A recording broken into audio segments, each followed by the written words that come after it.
welcome back. Thanks for staying with us. Got two special guests in this segment with us. Ryan Thompson with the Heritage Golf Group. Thanks for having us back. Good to see you again. You as well. And Mr. Bob Masteller. Bob, great to see you. Thank you. Great to be here. Mr. Jazz himself. I'm sure most of our viewers here are going to be familiar with Bob's establishment, the Jazz Corner, over in Wexford Plaza, is it? Wexford Plaza. Wexford Village. Wexford Village, right in the corner, called the Jazz Corner. Right in the corner where it belongs. That's right. That's right. Bob, you've been in business there now 13 years, I understand. 13 years, and we started in another century. We started in 1999 with the iconic George Shearing in March of 99. So here we are 13 years later. Well, now, I understand you're an upstate New Yorker who moved here in, what, 73? 73. Came here in 73 to work for Charles Frazier as his human resource guy. Got here, I like to say, the first bad day that we had here on Hilton Head, but actually it was a great era. You know, just came right here when Sea Pines was still being formed. So you have seen this thing completely blossom. Yes, I have, and it's a gorgeous place.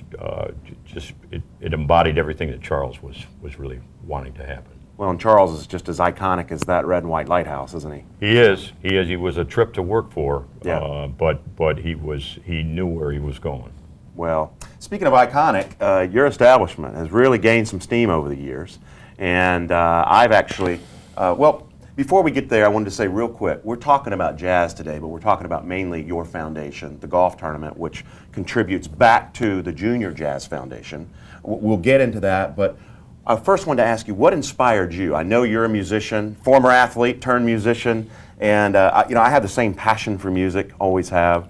What was the driving force? What got you started in loving the music and jazz? Well, the driving force was my father. I woke up as the youngest of 5 in my family. My father was a jazz violinist, had a big band. I played in his band at 11. He actually sat me down and told me everything that was good and everything that was bad about jazz.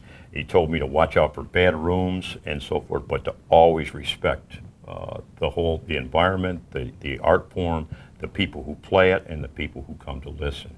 So the Jazz Corner has become a culture unto itself, because my goal was to make sure that everybody that came through that door was respected and felt like they were home. And you had mentioned to me offset before we came on, you have kind of a credo, a motto. What is that?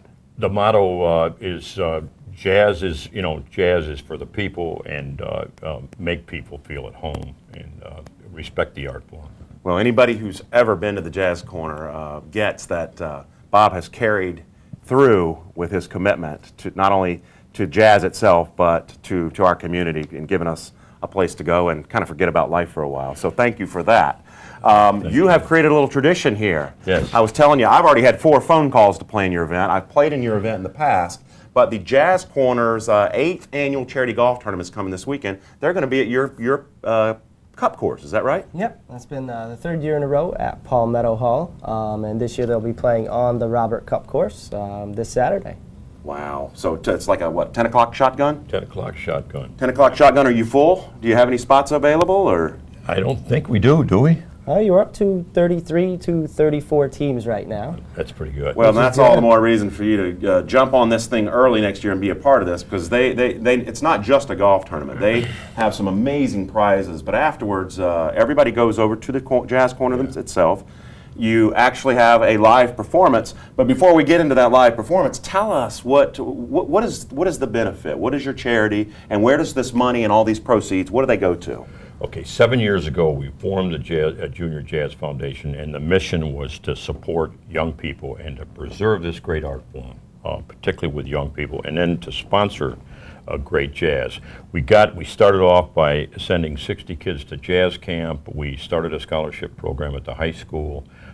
We did workshops and clinics, and then went on a used instrument drive and put a lot of instruments in needy kids' hands. Wow. And that was the first 5 years. Last year, the last 2, we got some help from above. I think some volunteer help. First of all, we started the first annual jazz camp in last year. Got it off the ground. It was successful and so forth. We felt good. But this year, we tripled the size of the camp. Tripled it. Yeah, tripled it, and got support from, got kids from 4 different states. Great stories, you know, a mother from Virginia putting a mobile home together and bringing 7 kids into the jazz camp. I said, "What do you do after 4 o'clock?" She said, "I'm busy." You know. That's a good busy, though. Yeah, This is the kind of busy we want. Better than video games and out with a lot of free time and a little money in the pocket. That's right. That's right. So, and then last but not least, a couple of our staunch patrons, Martin McPhee, who was a British author, and Lydia England, who is a publisher.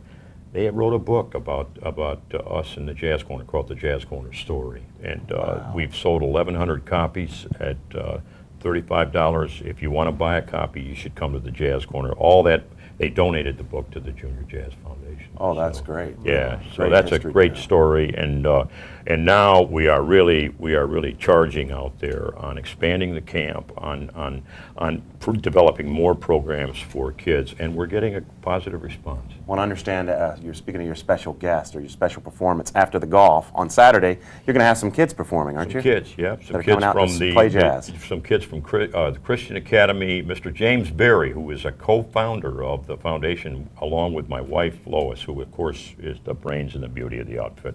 What can I say? They have, you know, they're going to have the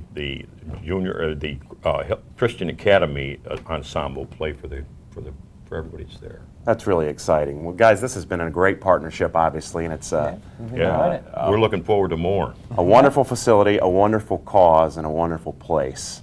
All comes together to create a lot of good memories, but more importantly, I called you a preservationist. Preserve this wonderful age-old art form that we were given, and to give that back to the kids in this day of crazy technology and video games, to be able to get back in there and play some real jazz. Pretty awesome, isn't it? Yeah, it is. It's great fun. And Thank you for what you do for this community. Hey, thank you for Ryan, having it's me. good to see you again. Thanks, Daniel. Always Appreciate a it. pleasure to have you. And that's all the time we got. We got to roll. Thanks for joining us here. When we come back, we're going to be with Mr. Chris Tremblay talking a few golf lessons. Stay with us.